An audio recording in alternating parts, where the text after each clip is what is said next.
I'm Jeff Bezos. Jeff who? The world's first ever person to amass a $200 billion fortune.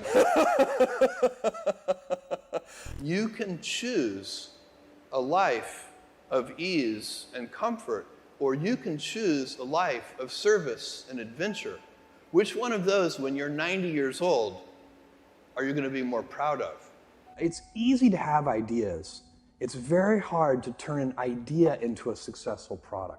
There are a lot of steps in between, and it takes persistence, relentlessness.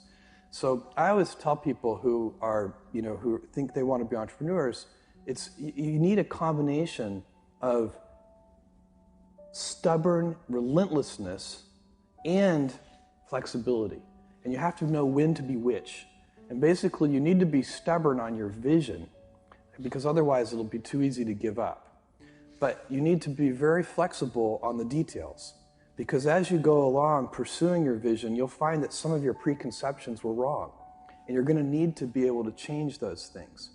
So I think taking an idea successfully all the way to the market and turning it into a real product that people care about and that really improves people's lives is a lot of hard work. If I were a young college student today, I would be very interested in biotechnology. I think biotechnology is just a fascinating arena that probably in the next 10 or 20 years, there's going to be a golden age of biotech. One of the golden ages that's happening right now before our eyes is also artificial intelligence and machine learning. So that's another arena that I would be very interested in. It's very important for entrepreneurs to be realistic. And so if you believe on that first day while you're writing the business plan that there's a 70% chance that the whole thing will fail, and then that kind of relieves the pressure of self-doubt. I mean, it's sort of like, I don't have any doubt about whether we're going to fail. That's the likely outcome. And it just is. And to pretend that it's not will lead you to do strange and unnatural things. So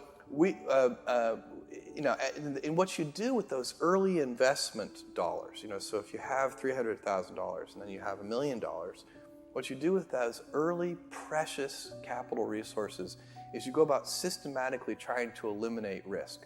So you pick whatever you think the biggest problems are, and you try to eliminate them one at a time. And that's how small companies get a little bit bigger, and then a little bit bigger, and a little bit bigger, until finally, at a certain stage, you reach a transition where the company has more control over its future destiny. This is very important for anybody who's going to start a company or market an invention to understand, is that brands for companies are like reputations for people. And reputations are hard-earned and easily lost. So the most important intellectual property that a company can have is, for us, it's Amazon. It's that name, but what it stands for. We've worked very hard to earn trust. You can't ask for trust. You just have to do it the hard way, one step at a time. You make a promise and then fulfill the promise. You say, we'll deliver this to you tomorrow, and then you actually deliver it tomorrow. And if you do that over and over again, then ultimately you can instill your company's name with a reputation. And that's, I think, sometimes people talk about brands in this very amorphous way, but for me, I like to think of it as a person, and what is the reputation that person has, and how have they earned that reputation? Everything I've ever done has started small. Amazon started with a couple of people, and Blue Origin started with 5 people, and the budget at Blue Origin was very, very small. Now the budget at Blue Origin approaches $1 billion a year, and next year it'll be more than $1 billion. And Amazon, it literally was 10 people. Today it's 500,000 people, but it's hard to remember for you guys, but for me it's like yesterday I was driving the packages to the post office myself, and hoping one day we could afford a forklift. And so for me, I've seen small things get big, and it's part of this day one mentality. I like treating things as if they're small.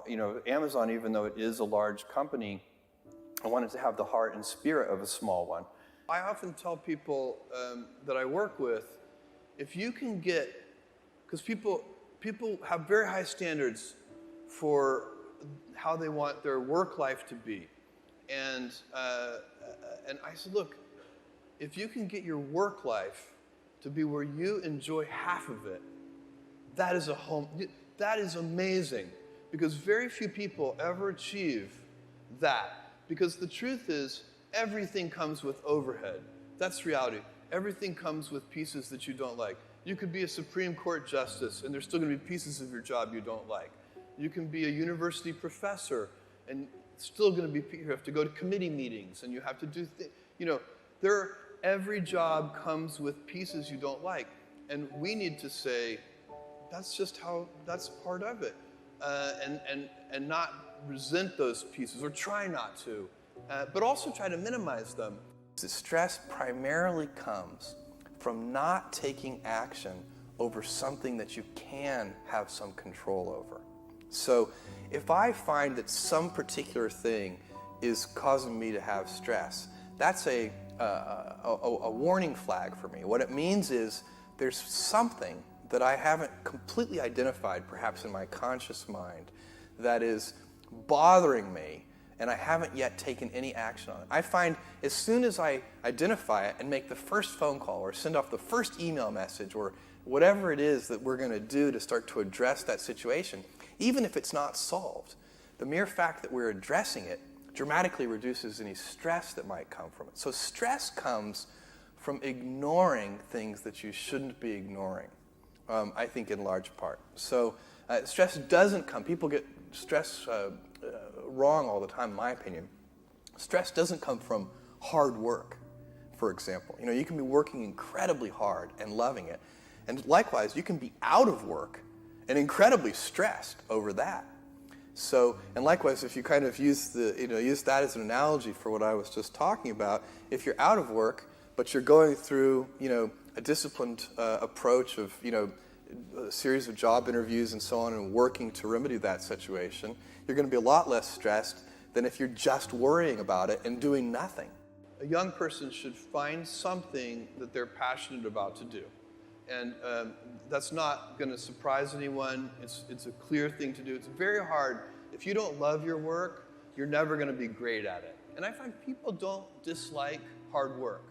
What people dislike is being out of control. Like, they can't control their life. They can't control their environment. This happens to me when I get overscheduled. I hate being overscheduled. I want some time to be able to think and free myself. We all have the same amount of time in the world. Nobody has more time than anybody else. And when you become a very successful person, one of the things, you start to get overscheduled. And so you have to guard your time and try to stay a little bit flexible. So that's, for me, it's not a waste of time, but I like to have some freedom of movement rather than having every minute of every day scheduled. I actually don't like Plan Bs. I find Plan Bs they defocus you from Plan A. Plan B should always be make Plan A work.